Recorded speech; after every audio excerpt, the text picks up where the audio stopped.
Olá pessoal, meu nome é Derek Urecaro, sou integrante do programa de Educação Tutorial de Engenharia Agrícola na Universidade Federal de Pelotas e hoje vim trazer um exercício sobre a questão de máximos e mínimos absolutos, para tentar responder alguns tipos de ambiguidades que podem aparecer quando a pessoa vai ver algum vídeo ou até mesmo estudar pelo livro. Bom, o exercício que eu trouxe foi esse. Ele pede os pontos máximos e mínimos absolutos da função f de x, que é x elevado a 3 menos 3x mais 1, dado um intervalo de menos 2 até 2. Bom, primeiramente, vamos resolvendo por passos, assim como eu apresentei na aula passada, introduzindo esse tópico. Primeiro passo, a gente vai derivar a função, que é a função x elevado a 3 menos 3x, ela vai resultar na derivada de x, que vai ser 3x elevado a 2 menos 3. Para prosseguir, a gente vai igualar essa função a zero para conseguir estar achando os pontos críticos dessa derivada. Os pontos críticos seriam o quê? Seriam os pontos onde a derivada dessa função vai ser igual a zero, certo? Os pontos que a gente vai achar igualando ela a zero vão ser as seguintes abscissas: x menos 1 ou x1. Os dois, como a gente deve se atentar, eles devem pertencer ao intervalo que a gente está estudando. Como o intervalo que a gente está estudando é de menos 2 até 2, esses dois valores de abscissa, eles se encontram no intervalo, ou seja, a gente pode estar utilizando eles para saber se eles são um ponto de máximo ou mínimo absoluto dentro desse intervalo. Bom, primeiramente, vamos analisar os dados que a gente tem até o momento. A gente vai ter os limites do intervalo, que no caso é o ponto menos 2 e 2, e também os nossos pontos críticos, que é o x menos 1 e o 1.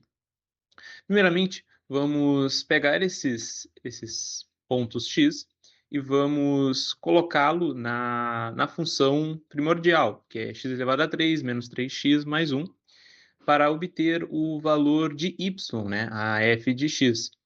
Colocando esse valor desses pontos, tanto o menos 2 no intervalo, quanto o menos 1, o 1 e o 2 no intervalo, a gente vai pegar e achar os valores, respectivamente, da função de menos 2, a gente vai ter a função, o y, no caso, menos 1.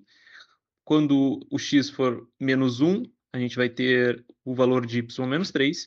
Quando x for 1, a gente vai ter o valor de y menos 1. E quando x for 2, a gente vai ter o valor de y igual a 3, certo? Com isso, a gente consegue acabar dimensionando mais ou menos, talvez pegar e fazer um esboço de um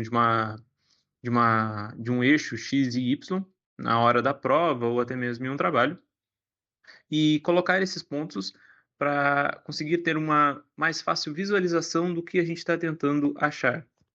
Bom, prosseguindo o passo que a gente estava realizando no slide anterior, agora a gente vai, através dos dados obtidos, tanto de x quanto de y, a gente vai procurar achar se os pontos x das abscissas que a gente achou pelos pontos críticos e pelo intervalo são pontos de mínimo ou de máximo absoluto.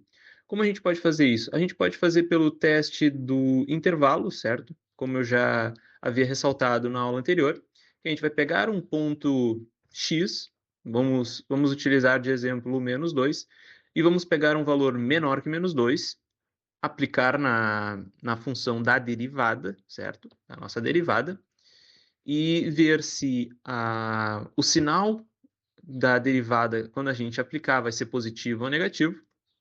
E a gente faz a mesma coisa por um ponto maior que menos 2. Aí assim a gente consegue ter uma dimensão se a função está crescendo ou ela está descendo. A gente continua fazendo isso para os demais pontos.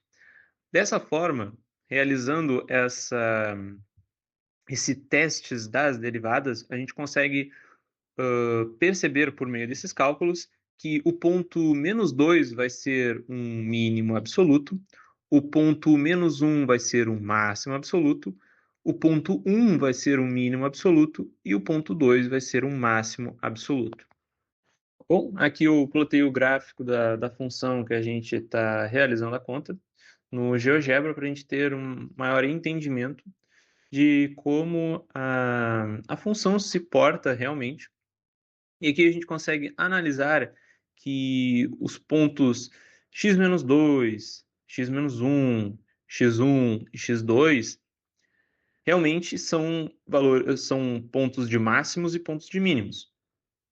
Aqui no menos 2 a gente percebe que o ponto menos 2 vai ser um mínimo, o ponto menos 1 vai ser um máximo, o ponto 1 vai ser um mínimo de novo, e o ponto 2 vai ser um máximo, dentro do nosso intervalo, que vai de menos 2 até 2. Bom, assim a gente consegue concluir que tanto o ponto de máximo absoluto do ponto menos 1 e 2 vão resultar na mesmo y, que é 3, e também o mínimo absoluto, tanto o ponto menos 2 quanto o ponto 1 vão ter o mesmo y, que no caso é menos 1. Assim, espero ter esclarecido algumas ambiguidades que podem vir com essa questão de pontos máximos e mínimos, que às vezes podem aparecer em determinados exercícios ou até mesmo quando a gente está vendo a aula ou algo dessa maneira, certo?